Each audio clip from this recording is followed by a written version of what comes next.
Well, good morning. My name's Alison. It's wonderful to be with you today. I have with me today this booklet that I brought. It's a booklet from an organisation or a social welfare service, I suppose, called Friendship House. It's run by the Samaritans, which is what they call Anglicare up in Newcastle. And I would tell you all about it, except I thought instead of telling you, because that would be boring, I will read some of the book for you. In this book, there is a letter from a man called Steve, and he's going to tell you about Friendship House.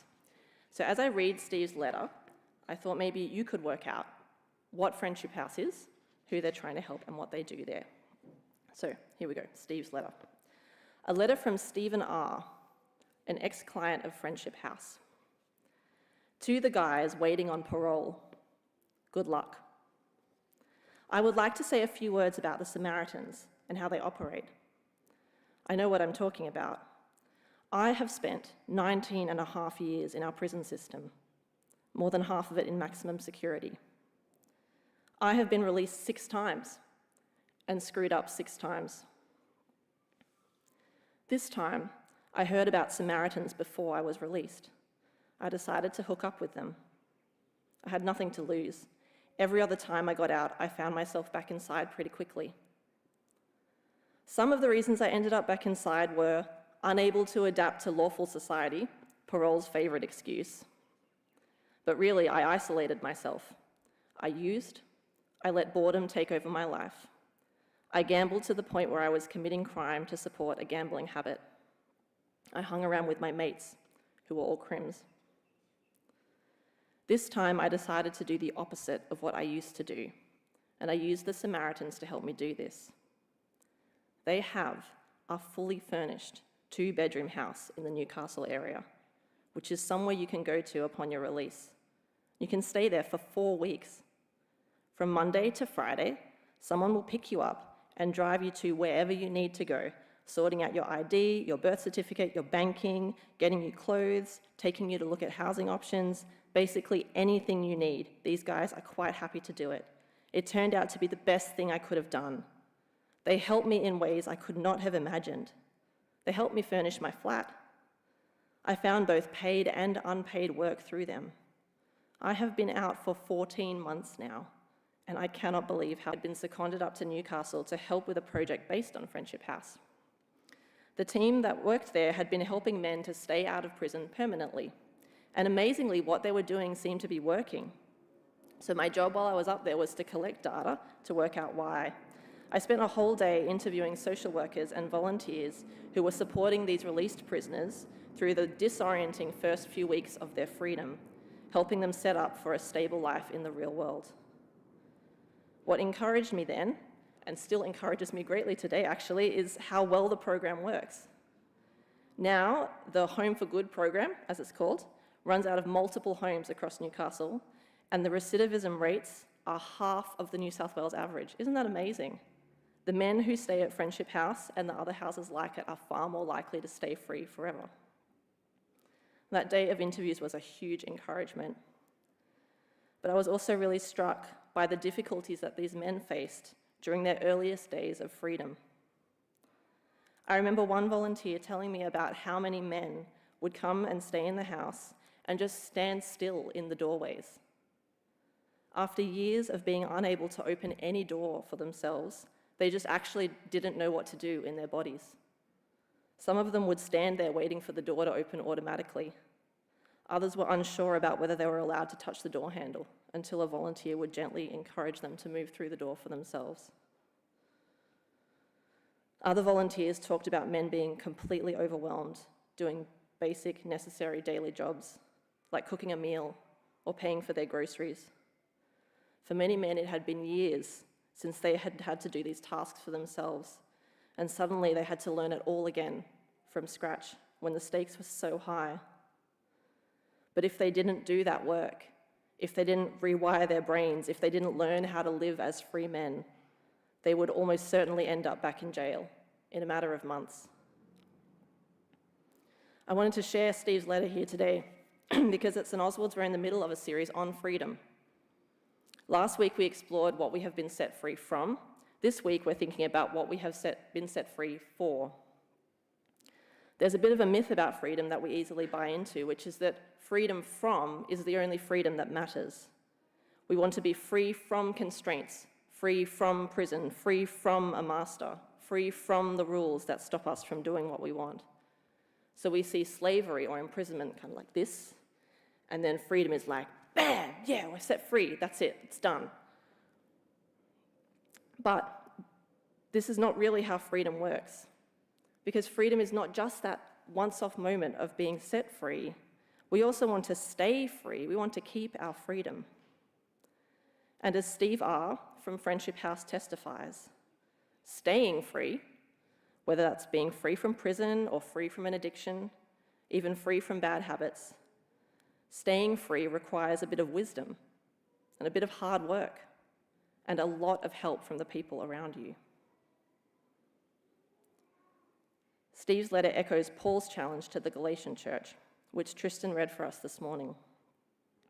Long before Steve R. wrote his letter about freedom, Paul wrote his own letter about freedom to Christians who are living in the region of Galatia, which is a real place. It's the region around the capital city of Turkey today. If you have your Bible nearby, it would be good to keep it turned to Galatians chapter 5, and especially right now to verse 1. Paul writes there, "For freedom, Christ has set us free. Stand firm, therefore, and do not submit again to a yoke of slavery." This is a fascinating verse, and especially the first 7 words in the first sentence. You can see them there. For freedom, Christ has set us free. For freedom, Christ has set us free. I think this sentence sticks out to me because it's future and past tense all wrapped up together. On the one hand, it's a sentence about our purpose and our destiny, the things that haven't happened yet, for freedom. But on the other hand, it's also a declaration of something that has already happened in the past. Christ has set us free. For freedom, Christ has set us free. It's a strange sentence holding together both the future and the past, and it's the most important place to begin, because whatever we say about freedom, we have to hold these two things together. Firstly, the past, that Christ has already acted decisively in the past to set us free in every single way. It's done. It's in the past, it's happened, we're free. Jesus has opened the prison door and let us out. But secondly, the future, our purpose. We've been set free for freedom. So as free people, we've been given a new purpose, like a new destiny to live into. We're free people, it's happening, so let's do it. Let's live like we're free. There's the past, and then the life we're living now, the present into the future. It's all woven together in these 7 words. And today we're thinking about the for freedom piece of it. What is the shape of the freedom that we're called to live into now and in the future to come? But before we just really dive in and go there, I do want to speak briefly about the past. Even though we covered it a little bit last week, we can never be said enough. We have to keep remembering this fact about the past, which is that Christ has set us free. This is the steady and firm foundation of our whole identity as Christians. Today, we're thinking about what life we have been called into, but even on the days we will inevitably fall into failure in this calling, we need to remember that our failures will never change this thing that has happened in the past already. It will never change what Christ has already done for us. We can let God down, we can fall into sinful habits, we can even be like Steve R. and break the law and go to prison 6 times over. But there is no failure of ours that can overturn the fact that Jesus has already set us free. And so when we follow Christ, this is the true core of our being, even on the days when our outward actions or the intrusive monologues in our brain don't seem to align with this truth. Christ has set us free. That was last week's topic though, so we're not going to deep dive into that. I'm going to go this way now, thinking about now and the future. Hold on to that past in your brain, but we're going to keep moving ahead. We're going to think about the freedom that we're called to live out now and the freedom that we're called to live out in the age to come, in the future. So let's start with the now. We're going to flip over to Galatians 5, verse 13. Paul puts it like this: "For you are called to freedom, brothers and sisters. Only do not use your freedom as an opportunity for self-indulgence, but through love, become enslaved to one another." Paul says, we were called to freedom, and through love we become enslaved to one another. What a paradox that is. We're free, but we're enslaved. Now, many of us will recoil at that. It feels like a threat to our freedom, as if we will be mastered by anyone. But Paul knows that this response, this way of thinking, is a fallacy. That's because the world isn't a neutral space where we carve out little pockets where we can be personally free. Paul knows that the world is charged with competing forces that are bigger than humans, that can control even free human beings. These forces are much more influential than a meme or a trend, even more influential than a cultural zeitgeist. They have the power to compel, even control a human being's thoughts and behavior. Everybody is under them, and in Galatians he names them. There's the flesh, and there's the spirit. These are two forces shaping and changing every human being, whether we realize it or not. And the flesh and the spirit are at odds with one another. What the flesh desires is opposed to the spirit, and what the spirit desires is opposed to the flesh. They're opposed to each other, and they prevent us from doing what we want. The flesh and the spirit, there's no third in-between neutral space that we can occupy. There's no third neutral space where we can do the kind of individual, modern, I just do whatever I want with no consequences freedom. One way or another, there is a force shaping us. Being set free by Jesus gives us the chance to exercise our agency and make a choice about which one we want to be shaped by. Which master are we going to serve? Do we like the flesh, or do we like the spirit? Which one is it better to be shaped and controlled by? Who do we want shaping our fate? As Paul writes to the Galatians, he paints a vivid picture of the life mastered by each one of these masters. Under the flesh is quite intense. He describes a life that always begins with good desires, a life that seeks connection and joy and creativity, feasting with friends. But the power of the flesh is the kind of power that turns us in on ourselves, so that we start ranking our personal desires and needs higher than anything else. And our good desires take dark turns. There's a list of behaviors that Paul lists in Galatians, and these are all our good desires manifesting in the ways where they turn inwards. Connection, joy, creativity, feasts all quickly turn into things like fornication, drunkenness, idolatry, and carousing. Under the flesh, things that begin good easily become destructive. On the surface, living in the flesh can feel like a freedom, especially if we've got the time, money, health, and social standing to just do what we want without any negative consequences. But this is not freedom. Making choices this way is just being enslaved to my own gut. And the sad truth of the matter is, when I choose to gratify myself first in this way, there will almost always be someone else bearing the cost of my choices. And then, of course, eventually my choices don't just cost other people, they cost me too. I can choose to exercise my freedom and eat whatever I want now. But do you think that would really make me a freer person in 10 years' time, when my cholesterol is dangerously high? I could decide to watch whatever porn I wanted, but would that really make me a freer person? In 10 years' time, when I've reset all my neural pathways and think crazy, distorted views about sex? The flesh is a destructive master. We think he promises freedom, but he twists us into something terrible. On the other hand, the Spirit, he is a good master. The Spirit knows that the freedom we need is so much more than just choosing to do what we want to do right now. He knows that freedom is bigger than us. Our freedom stretches kind of beyond ourselves, and it stretches beyond ourselves in two ways that the Spirit is particularly concerned with. So in one sense, he stretches us beyond ourselves to connect with other human beings, with other people, and also with God, stretching us to connect outside of ourselves. And he also stretches ourselves time-wise ahead into the future. Whereas the flesh cuts us off and keeps us isolated and only keeps us thinking about the now, The Spirit pulls us out of ourselves to connect with others and think about the life ahead. The Spirit makes our life bigger. So think about those two aspects of it, the connecting with others and the future.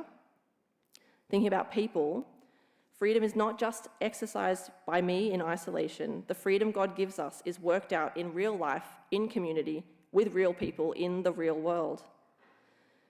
And so, whereas the flesh will lead us into behavior that might put strain on our relationships, the Spirit is doing the opposite. He's always nudging us towards behavior that builds people up, towards peace and faithfulness and patience. This is a fruit that grows in our lives that doesn't just build us up as individuals, but builds everyone up together. The benefit of freedom in the Spirit is always mutual. I mean, Stephen R. realized this in a small way. He realized that he needed to avoid being isolated and to keep good people around him if he wanted to stay out of prison. This is just a shadow of the bigger spiritual truth that our free life flourishes when we are with people in healthy relationships working together. When we are with other people and with the Lord, the free life allows us to love others and let other people love us. And it's just so much better than the life of the flesh. We think that this is giving up our freedom to do what we want, but this is helping us to grow as human beings, to turn into the people that God has meant us to be.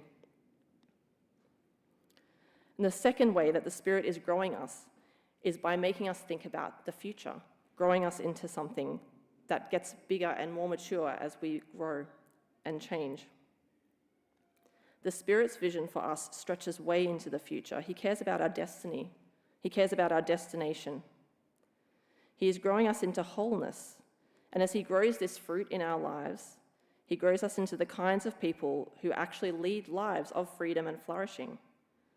All the things that we want, to connect well with people, to be joyful, to exercise and work in our lives creatively, to love, to delight, to have pleasure in things. The Spirit offers all these things to us. But, shoulder to shoulder with people and working into the future, sometimes we need to be patient with His timing. That's okay, though. We can trust that He is working for our good in ways that bring life to destruction instead of destruction, even when our desires aren't gratified immediately. The tricky thing about living out this kind of spirit, this kind of freedom in the Spirit, here and now, is that it's usually pretty hard. The Spirit has called us to this life that enlarges our lives, but constantly the pull of the flesh is there, this constant temptation to cast off perceived constraints and do what we feel like doing in the moment. It can be quite disconcerting and discouraging. There are days when I don't feel like being connected to other people. There are days I don't feel like reaching out to the Lord. There are days when love feels costly, or days I can't see how the Spirit is changing me. It's just easier to just do what I want and disconnect. How do we live out our freedom on those times when the pull of the flesh is so strong? This is going to bring us to the other angle I wanted to think about this morning, not just how we live out our freedom now, but how we're going to live it in the very future, the far-off future.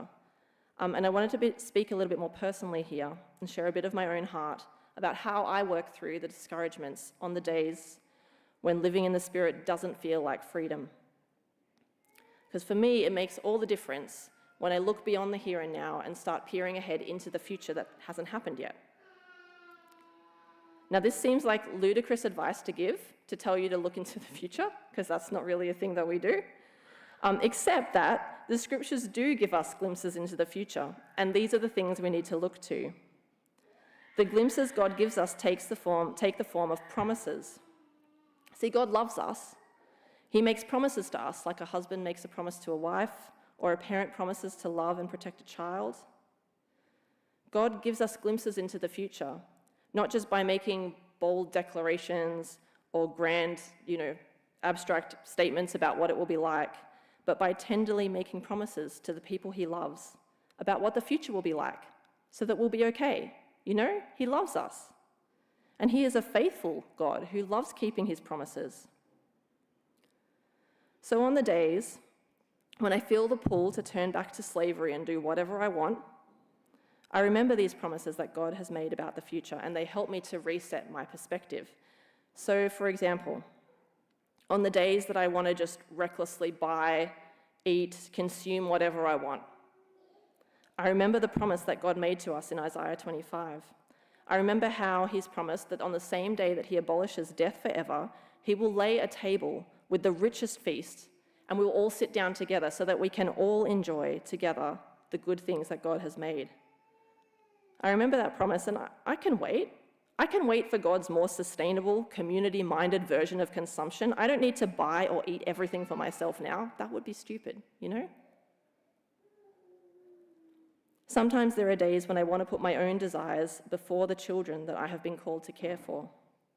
And on those days, I remember Jesus' promise in Matthew 7, that God is a good parent to me. He knows what I need.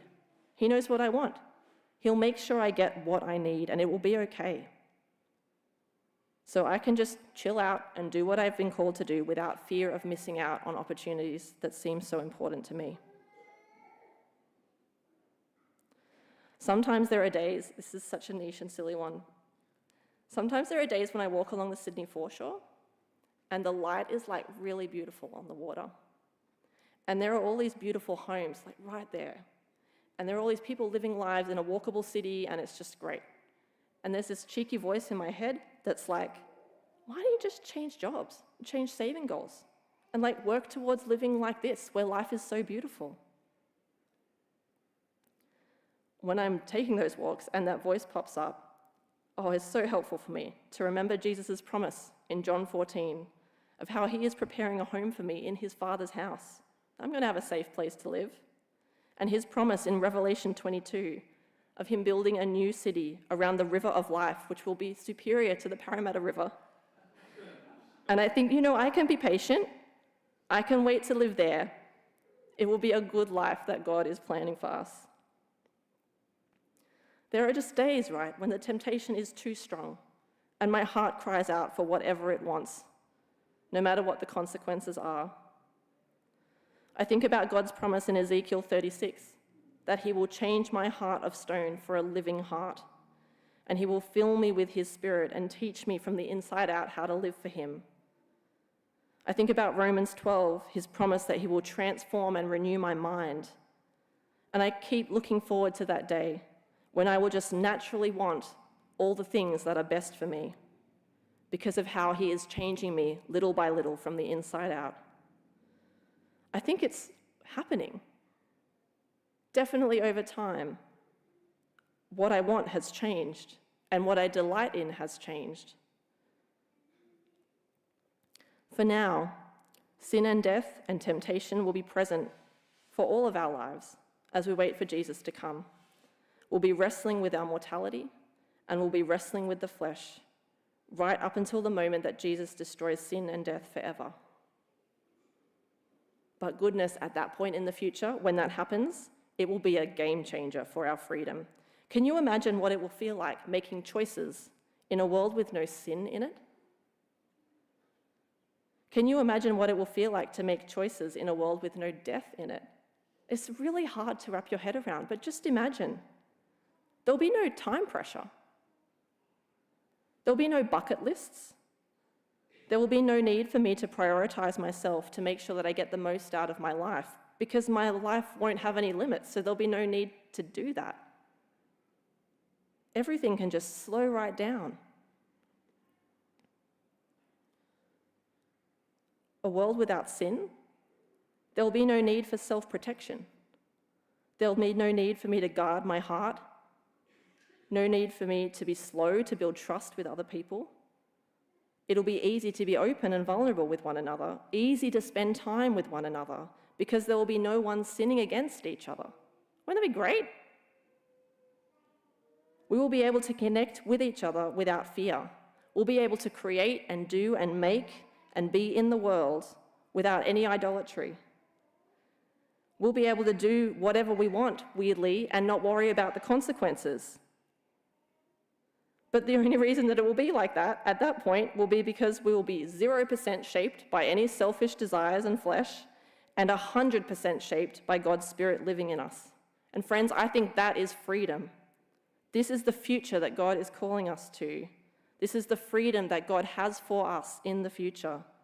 The freedom that will completely come true when Jesus returns, when we will live into our lives and they will fit and make sense. And so for me, that's the encouragement to keep living by the Spirit today. Maybe some days life in the Spirit feels like a constraint. Some days I slip back and put on that old yoke of slavery. But even there where I slip up, I remember who I am. I remember that the most important thing about me has already happened in the past. Christ has set me free. And I remember that my future is wonderful. God is preparing for us a life completely free from the constraints of sin.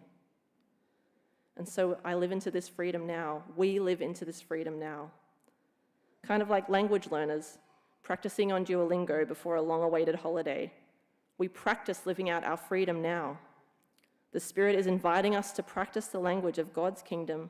And sometimes it's confusing and it feels like it doesn't fit. Sometimes we slip back into our old habits and language. But this life we are called to, this freedom that enlarges our lives, it gives us a window into what life will be like when Jesus comes back and we are truly free. So let's pray together. Oh, Father, Son, and Spirit, you are the maker, sustainer, and liberator of all things. Lord, our brains and our bodies grasp for immediate gratification when what we really need is you. Our flesh fails, but you strengthen us with your Spirit. Our desires consume us, but you give us what we truly need. We stumble again and again, but you always forgive. We rely on our own willpower to free us from our prison of flesh, but you, Lord, have already made us free. So, Lord, may we fill our minds with true and noble things. Help us remember what you have done for us in the past. Help us live into the life you have called us to in the present. And help us grow our imaginations, joy, and patience as we wait for your future. For freedom, you have set us free, so we praise you and we thank you. Amen.